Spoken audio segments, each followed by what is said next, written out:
The Grand Hall of the Imperial Council stretched high into the artificial sky of Capital Station, its crystal walls reflecting the light of 3 nearby suns. Inside, 12 Imperial lords sat around a massive table made from the rare metals of 100 conquered worlds. They were getting impatient. These watchers dare to make the Grand Council wait. Lord Reed's voice boomed across the chamber. His green scales shimmered with anger as he tapped his claws against the table. Before anyone could respond, the giant doors slid open. 3 tall figures walked in, their silver robes flowing as if moved by an invisible wind. The Watchers were known throughout the galaxy as observers of emerging civilizations, but they rarely appeared before the Council. The tallest Watcher stepped forward. Unlike the Empire's species, which had evolved into countless forms, the Watchers looked almost plain.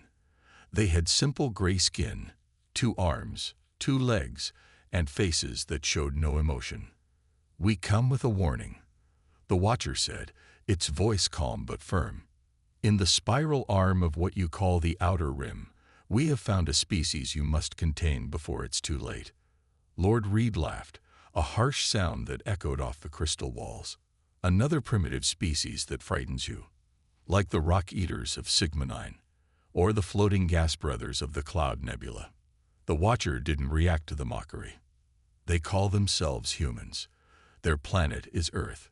They are different." Different. Lady Bell leaned forward, her mechanical eyes zooming in on the Watchers. "We have conquered 18,000 species.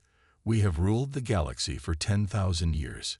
What makes these humans so special?" The second Watcher moved forward, holding up a small device. A hologram appeared in the center of the room, showing a blue and green planet. "They are young. They have not yet achieved faster than light travel. But observe their history." The hologram changed, showing scenes from Earth's past. Humans building pyramids with simple tools. Humans creating machines that could fly. Humans sending primitive rockets into space. "We have seen this before," Lord Reed said, waving his scaled hand dismissively. "All species advance. All species build. All species reach for the stars. You do not understand." The third Watcher spoke for the first time. "Look at their time scale." The Council members fell quiet as they saw the dates. What had taken other species thousands of years, humans had done in centuries. What should have taken centuries, they had done in decades. "They adapt too quickly," the first Watcher explained. "When they face problems, they don't just solve them. They create better solutions than what existed before. When they fail, they try again, differently, until they succeed. No other species we have observed thinks like them."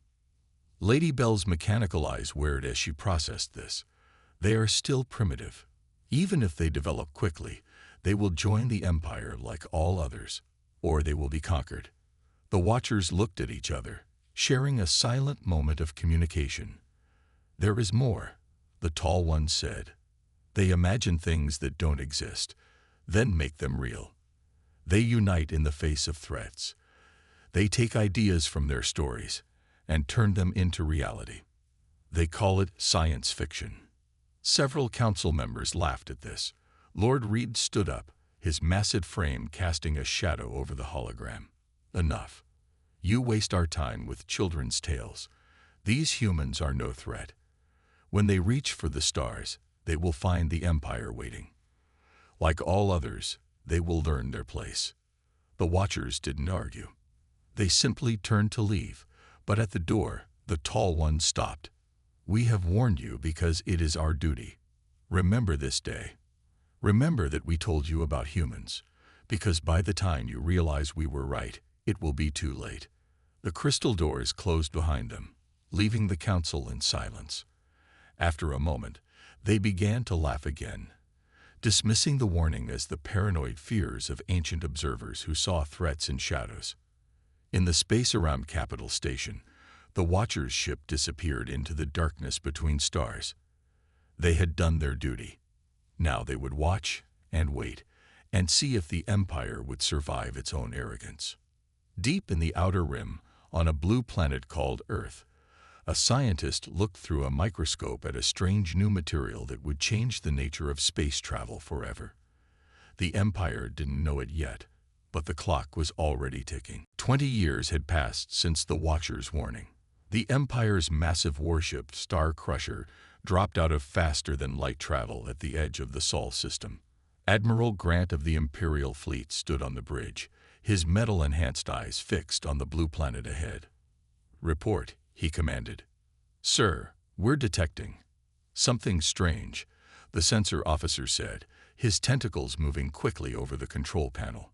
"There are human structures not just on their planet and moon, but on Mars.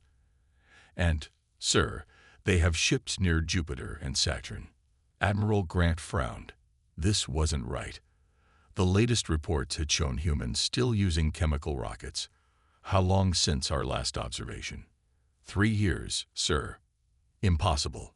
No species develops that fast. Grant walked closer to the main screen. "Send the standard first contact message. Let's show these primitives what real power looks like." But before they could send the message, a voice came through their speakers. "Imperial vessel Star Crusher, this is Admiral Thompson of the Earth Defense Force. Welcome to Sol System. We've been expecting you." The bridge fell silent. Grant's metal eyes widened. The humans had detected them first, and they knew their ship's name. "How dare you address us without permission?" Grant tried to sound commanding, but there was worry in his voice. "This system is now under Imperial protection. Your species will submit to Imperial rule." A small laugh came through the speakers. "Perhaps we should meet in person, Admiral Grant. Our diplomatic station is ready to receive you. We've even adjusted the gravity and atmosphere to Imperial standards." Grant looked at his crew. This wasn't how first contact usually went. Primitive species were supposed to be amazed by their technology, scared of their power. These humans were acting like equals. "Very well," Grant said. "I will bring a security team." "Of course," Thompson replied. "Follow the beacon to our station." Thompson out. As they approached the diplomatic station, Grant saw more things that worried him. Human ships moved with strange drives that didn't match any known technology. Their station had defenses he didn't recognize, and there were ships of different designs, suggesting humans had already developed multiple shipyards. Inside the station, Grant and his security team met Admiral Thompson. He was shorter than Grant had expected, but stood with confidence. The human wore a simple blue uniform with no fancy decorations, very different from Grant's ornate Imperial armor. "Welcome to humanity's home system," Thompson said with a smile. "We have much to discuss." "Yes," Grant said coldly. "Like how you will submit to Imperial rule." Thompson's smile didn't fade. "Actually, we should discuss trade agreements. You see, we've already established peaceful contact with the mining colonies in the Centauri systems and the free traders of the Pleiades cluster. They're very interested in our new drive technology." Grant felt his heart skip a beat. Those systems were supposed to be loyal to the Empire. "You've gone beyond your system." "Impossible. The Empire controls all FTL routes." "Your Empire's routes, yes," Thompson said. "But we developed our own way of traveling between stars. Actually, we found your mapped routes rather inefficient." As if to prove Thompson's point, alarms suddenly blared on Grant's communication device. "Sir," his officer's voice came through. "We're detecting human ships entering the system through. We don't know how they're doing it. Their drive signatures don't match anything in our database." Thompson walked to a window, gesturing at the space around them. "Look carefully, Admiral. Those aren't warships you're seeing. They're colony ships, research vessels, and trading ships. We're not interested in conquest like your Empire. We're explorers and traders. We want to learn and grow." Grant watched as more human ships appeared. They were using entry points his sensors couldn't even detect. The Empire's carefully mapped trade routes, the lanes they used to control space travel. The humans had simply found another way. "The Empire will not stand for this," Grant said, but his voice lacked conviction. "The Empire," Thompson said quietly, "doesn't have a choice. We're already out there, making friends, trading knowledge. You can either adapt to the new reality or—" He didn't finish the sentence. He didn't have to. Grant remembered the Watcher's warning from 20 years ago, and for the first time, he felt real fear. The Imperial Security Office on Trade Station 5 was quiet at this late hour. Only the soft hum of computers broke the silence as Tom Miller, a human merchant, carefully copied files from the station's database. His hands moved quickly over the control panel, following the instructions given to him by a small alien with 6 eyes who worked in station maintenance. Safety regulations for approved FTL drives, Tom read quietly. Technology suppression protocols, species development control measures. Each new file made his blood boil more. The Empire wasn't just controlling trade. They were actively stopping other species from advancing. A noise in the corridor made him freeze. The security guard was making an early round. Tom quickly finished the download and slipped the data crystal into his pocket. As he turned to leave through the back exit, he saw movement in the doorway. "Well, well," said a cold voice. "A human where they shouldn't be." Captain Wells of Imperial Security stepped into the room, his cybernetic eye glowing red in the dim light. 2 armed guards flanked him. Tom raised his hand slowly. "Just lost my way. You know how confusing these Imperial stations can be." "Empty your pockets," Wells ordered. Slowly. Tom knew he had only seconds to act. His hand moved to his pocket, but instead of the data crystal, he pulled out a small silver ball. Catch! The ball hit the floor and exploded in a burst of blinding light. Tom dove through the maintenance hatch behind him as shots from Imperial weapons burned the air where he had stood. He heard Wells shouting orders as he crawled through the narrow tunnel. "Seal all exits. The human must not leave the station." But Tom had planned for this. He reached a small cargo bay where his friend, the 6-eyed alien named Pex, was waiting with a maintenance pod. "Did you get it?" Pex whispered, his eyes blinking nervously. "Everything," Tom said, climbing into the pod. "The Empire's been lying to everyone. They've been holding back technology, keeping species dependent on them, making sure nobody can challenge their power." They launched the pod, mixing with the regular maintenance traffic around the station. Tom could see Imperial ships starting to search for him, but they were looking for a ship trying to escape, not a maintenance pod heading toward the station's hull. "If we can get this information to the trading hubs," Tom said, "every species in the galaxy will know the truth." Suddenly, their pod rocked with an impact. On the scanner, they saw an Imperial patrol ship had locked onto them with a tractor beam. "They found us." Pex's voice shook with fear. Tom smiled grimly. "No, my friend. They found exactly what I expected them to find." He pulled out a small device. "I set up a dead man switch before I went in. If my heart stops, or if I press this button, everything we found gets sent to every communication hub in known space." The pod's comm system crackled. "Maintenance pod, this is Imperial Security. Power down immediately or be destroyed." Tom looked at his friend. "Pex, thank you for helping, but you need to go now." He pressed a button, and Pex's seat ejected into a small escape pod, shooting away from their vessel. "What are you doing?" Pex's voice came through the comm.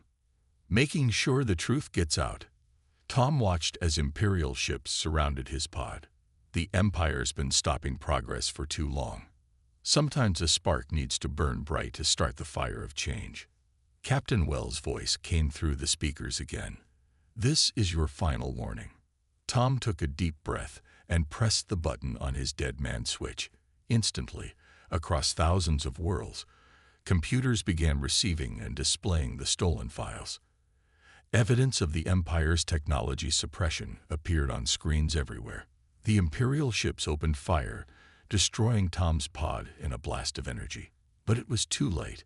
The information was already spreading across the galaxy like wildfire. Species that had always accepted Imperial technology controls now saw the truth. Leaders who had believed the Empire's lies about safety regulations now understood they had been deceived. Far away, on 100 worlds, Angry voices began to rise. The Empire had killed Tom Miller, but his final act had lit a spark that would soon become an inferno of rebellion. Captain Mary White stood at the bridge of her small ship, watching the massive Imperial cruiser pass by without noticing them. Her crew, a mix of humans and aliens, held their breath. Their ship's new stealth system, developed by combining human innovation with alien technology, was working perfectly. "They're moving out of scanner range," said Rex, a tall alien whose crystal-like skin reflected the dim bridge lights. "We're clear." Mary allowed herself a small smile. "Send the signal to the others." Across the star system, 5 other ships powered up their engines. Each one had been carefully hidden among asteroid fields and gas clouds. Like Mary's ship, they were small, fast, and crewed by species who had decided to fight back against the Empire. "Remember," Mary's voice carried across the fleet's secure channel, "we hit their supply lines just like we planned. Quick strikes, then disappear. Show them what we learned from Earth's old naval raiders." The Imperial cruiser never saw the attack coming. Small ships appeared from nowhere, their weapons cutting through the supply ship's shields with surprising ease. By the time the cruiser turned to fight, half its supply convoy was already destroyed. "Captain," Rex called out, "they're calling for reinforcements." "Time to show them our new trick," Mary said. "All ships, activate jump drives." The rebel ships vanished in flashes of light, but not using Imperial jump points. They had created their own, appearing 50 light-years away in a hidden rebel base.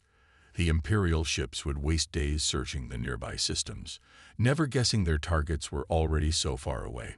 Inside the rebel base, built inside a hollow asteroid, Mary met with other resistance leaders.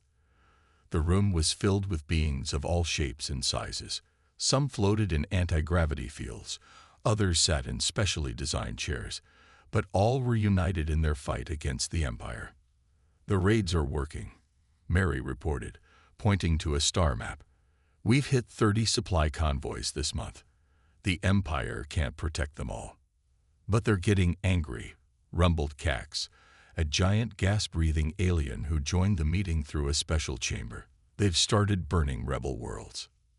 Mary nodded grimly. "That's why we need to teach more crews how to fight like we do. The Empire expects big fleets, direct battles. They don't know how to handle small ships that strike and vanish." "The humans' battle tactics are unusual," said a small alien with feathers and bright eyes. "But effective. My people were merchants for 10,000 years. Now we're learning to be warriors." "Not warriors," Mary corrected. "Rebels. There's a difference. Warriors fight for glory. We fight for freedom." Their meeting was interrupted by alarm bells. A scout ship had returned with news. The Empire was gathering a massive fleet. They planned to attack and destroy every suspected rebel base in the sector. "Let them come," Mary said, her eyes shining with determination. "Their big ships can't follow us into asteroid fields. Their battle computers can't predict attacks they've never seen before. And now, thanks to the data Tom Miller revealed, we know exactly how their ships work." She turned to the assembled rebels. "The Empire thinks size and power win wars. But Earth's history taught us something different. It's not the size of the army that matters. It's how smart you fight. They expect us to run and hide. Instead, we'll teach every species they've oppressed how to strike back." The rebels cheered. Word of their successes was spreading. Every supply ship they destroyed, every Imperial patrol they outmaneuvered, gave hope to other oppressed species. The Empire had spent thousands of years making sure no single species could challenge them. But they had never faced anything like this. Dozens of species working together, combining their knowledge with human battle tactics. As Mary looked at the star map showing their next targets, she remembered something her old history teacher had said. "The most dangerous enemy isn't the one with the biggest weapons. It's the one who has nothing left to lose and everything to gain." The Empire was about to learn this lesson the hard way. The research station hidden in the clouds of a gas giant buzzed with activity. Dr. Bill Cooper watched through the observation window as hundreds of small drones moved in perfect formation. Each one was no bigger than his hand, but together they could tear apart an Imperial battleship. Launch Test Pattern Alpha. He spoke into his comm. The drones shifted, forming complex 3D patterns that no Imperial computer could predict. Behind him, scientists from 12 different species took notes and made adjustments to their control systems. "Incredible," whispered Trill, an engineer whose transparent body glowed with excitement. "The Empire always said smaller ships were useless. But these tiny drones—" "The Empire thinks bigger is always better," Bill said, making a final adjustment. They forgot that 1,000 paper cuts can bring down a giant. An alarm suddenly blared through the station. "Imperial patrol detected," a voice announced. "3 heavy cruisers approaching." Bill smiled. "Perfect timing. Let's show them what our new toys can do." The Imperial ships emerged from jump space, their massive forms casting shadows on the gas giant's clouds. Each cruiser was a kilometer long, bristling with weapons designed to destroy large warships. "Launching drone swarm," Bill announced. "Everyone, watch carefully. This is what happens when we think differently." Thousands of small drones shot out from the research station. On the Imperial ship's scanners, they looked like space debris, too small to be a threat. By the time the Imperial commanders realized their mistake, it was too late. The drones swarmed around the cruisers like angry bees. They slipped through shield gaps that the Empire had never bothered to fix, because no one had ever used weapons small enough to exploit them. They attached to hull plates, cutting through metal with tiny but powerful beams. "Impossible," the Imperial commander's voice crackled over the intercepted channels. "Their weapons are too small to register on our targeting computers." Bill watched as the drones systematically disabled the Imperial ships. They didn't destroy them. That wasn't the point. Instead, they cut power lines, disabled weapons, and blocked engine exhaust ports. Within 10 minutes, all 3 mighty Imperial cruisers were floating helplessly in space. "Send the message," Bill told his communication officer. On the disabled Imperial ships, screens came to life showing Bill's face. "Your ships have been disabled by weapons you considered too small to be a threat. Your crews are unharmed. We'll send rescue ships to pick them up after we leave. Remember this lesson. Bigger isn't always better." As rescue ships jumped in to collect the Imperial crews, Bill met with his team. The research station was already folding up, preparing to move to a new hidden location. They had learned to never stay in one place too long. "The drone swarms are just the beginning," he told the gathered scientists. "The Empire stopped innovating centuries ago. They thought they had reached the peak of technology. But humans never stop asking, what if?" He brought up a hologram showing their next project. Alien scientists gasped as they recognized parts of their own species' technologies combined in ways they had never imagined. "That's impossible," one of them said. "Those systems aren't compatible." They weren't, Bill agreed, until we made them compatible. The Empire kept species separate so they couldn't combine their knowledge. But humans, we love taking different ideas and making them work together. A younger alien scientist raised her hand. "Is it true what they say? That humans have stories about space travel from before they could even reach their own moon?"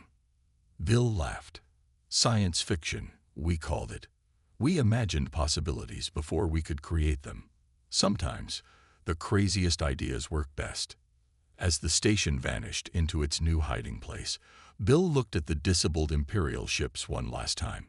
The Empire had ruled through size and power for thousands of years.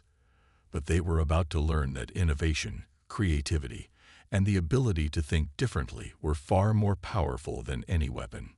The real revolution wasn't in the technology they were creating. It was in showing every species that impossible was just another word for hasn't been done yet. The meeting hall on Freedom Station was unlike anything the galaxy had seen before. Representatives from 50 different species sat together, each in their own specially designed environment. Some floated in bubbles of special gas, others sat in pools of liquid, while many used standard chairs. At the center of it all stood Admiral Robert Jones, Earth's chief diplomat. "The Empire calls us rebels and terrorists," Robert said, his voice translated into 50 different languages simultaneously. "They say we're destroying the peace they built. But look around this room. Look at how many different species can work together without their control." A large screen showed the latest Imperial propaganda, images of burning worlds and destroyed stations. "See what the humans bring," the Imperial message warned. "Only chaos and destruction." Robert smiled. "They're right about one thing. We do bring chaos to their perfect order. But from chaos comes change, and from change comes growth." The leader of the Crystal People stood up, his body shimmering. "We have been miners for the Empire for 10,000 years. They said our crystals could only be used for decoration. Now, working with humans, we've learned our crystals can focus energy beams more powerfully than any Imperial weapon. The Empire told my people our gas-based technology was primitive, floated another alien inside its environment bubble. But humans showed us how to use it to create the best stealth systems in the galaxy." One by one, representatives stood to share their stories. The Empire had kept each species specialized, convinced they could only do one thing well. Humans had shown them how to combine their strengths. Suddenly, alarms blared through the station. "Imperial fleet detected," announced the computer. "Largest fleet formation ever recorded. Over 1,000 capital ships approaching." Instead of panic, the room filled with determined voices. This was what they had planned for. "The Empire thinks they can crush our alliance with one massive attack," Robert said calmly. "They still don't understand. Our strength isn't in numbers, it's in how we work together." He pressed a button, and a complex battle plan appeared on the main screen. "The crystal ships will lead the first attack, their focused beams cutting through Imperial shields. The Gas Brothers' stealth ships will slip behind them. The Liquid World ships will use their special drives to create confusion, and human ships will coordinate it all." The Imperial fleet jumped into the system, their massive ships filling the space around Freedom Station. Their commander's voice boomed across all channels. "Surrender now, and some of you may live as slaves." Robert looked around the room at his allies. Some had tentacles, some had crystals for skin, some were made of gas. But all of them were ready to fight. "Send our reply," he ordered. The Alliance fleet appeared from hidden positions all around the system, but instead of attacking directly like the Empire expected, each species' ships moved in ways that complemented the others. Crystal ships fired beams that bounced off special mirrors on Liquid World ships, hitting the Imperial fleet from unexpected angles. Gas breather ships created clouds that human drones used for cover. "Impossible," the Imperial commander shouted as his perfectly ordered fleet fell into chaos. "These primitive species can't coordinate like this." But they could, and they did. The Alliance ships danced between the Imperial giants like a swarm of clever insects attacking a group of slow, heavy animals. When Imperial ships fired their massive weapons, they found their targets had already moved, causing them to hit their own ships instead. Robert watched the battle with pride.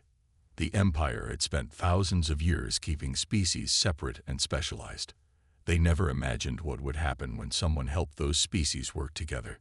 "Send the signal to all Imperial crews," he ordered. "Tell them they have a choice.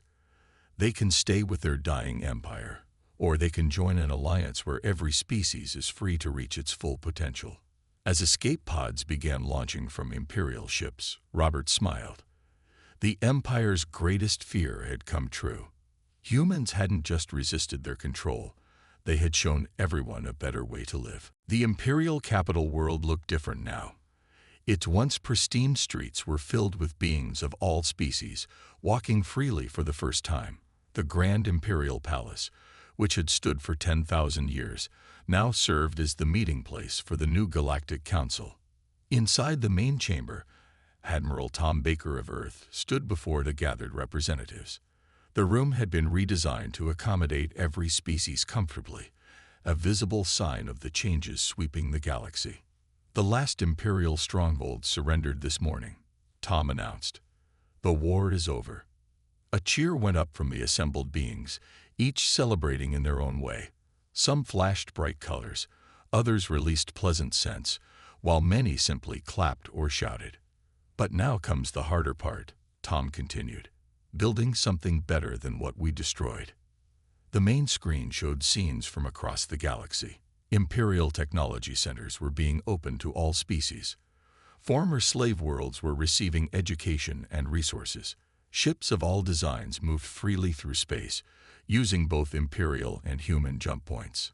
"We found more proof of what the Empire did," said a small alien made of floating lights. "They didn't just stop our progress. They erased our history, made us forget we were once capable of great things." Tom nodded. The Empire believed the only way to maintain control was to keep everyone weak and separate. They forgot that true strength comes from working together. Suddenly, the room fell silent. A familiar silver-robed figure appeared at the entrance, one of the Watchers. The same one who had warned the Empire about humans 20 years ago. "You have done what we thought impossible," the Watcher said, walking to the center of the room. "You destroyed an empire that ruled for 10,000 years. But more importantly, you did it without becoming what you fought against." Tom smiled. "We learned from Earth's history. Winning a war is easy compared to winning the peace that follows." The Watcher looked around the room. "We have watched many species rise and fall. Most who overthrow empires become emperors themselves. But you humans, you shared power instead of taking it. You taught instead of commanded. You united instead of conquered. That's why the Empire never understood us," Tom replied. "They thought our technology and tactics made us dangerous. But our real strength was something they had forgotten existed: hope, the belief that things could be better." As if to prove his point, a group of young aliens entered the chamber. They were students from the newly opened Universal Academy, where all species learned from each other. Some were already creating new inventions by combining their species' knowledge in ways the Empire had forbidden. The Empire's biggest mistake, Tom continued, wasn't underestimating human technology or tactics. It was thinking that keeping species afraid and separate made them easier to control. They never realized that unity and cooperation would make everyone stronger. The Watcher nodded. "That is why we warned them about you. We saw that you would not just resist their control, you would show others how to break free of it. The Empire feared you would destroy their perfect order." "And we did," Tom said. "But we replaced it with something better: beautiful chaos. A galaxy where every species is free to grow, to invent, to reach their full potential." As the meeting ended, Tom walked to a window overlooking the capital city. Ships of all designs flew through the sky. Former Imperial servants worked alongside former rebels. Species that had once been enemies now traded knowledge and ideas freely. The Watcher joined him at the window. "What will you do now?" Tom smiled as he watched a group of children from different species playing together in a park. "The same thing humans have always done: explore, learn, imagine new possibilities. But now we do it together with all these amazing species." High above the city, the first ships of the new Joint Exploration Fleet prepared to launch. Their mission was not to conquer or control, but to discover. Their crews were mixed.